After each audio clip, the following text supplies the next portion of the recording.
Hi అండి. ఉల్లికాడల పకోడా చేయబోతున్నాము.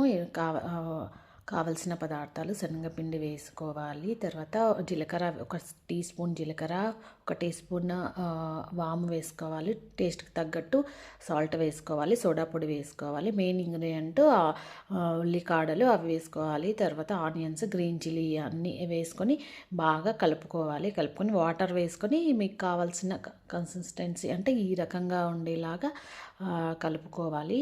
కలుపుకొని కడాయి పెట్టేసేసుకొని ఆయిల్లో ఒక్కొక్కటి కొద్ది కొద్దిగా తీసుకొని పునుగుల్లాగా ఇట్లా పకోడాలాగా వేసుకోవాలి.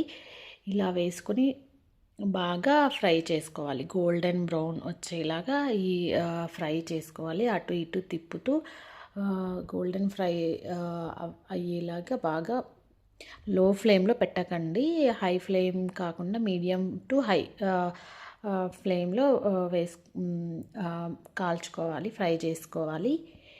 తర్వాత ఈ రకంగా రెడీ.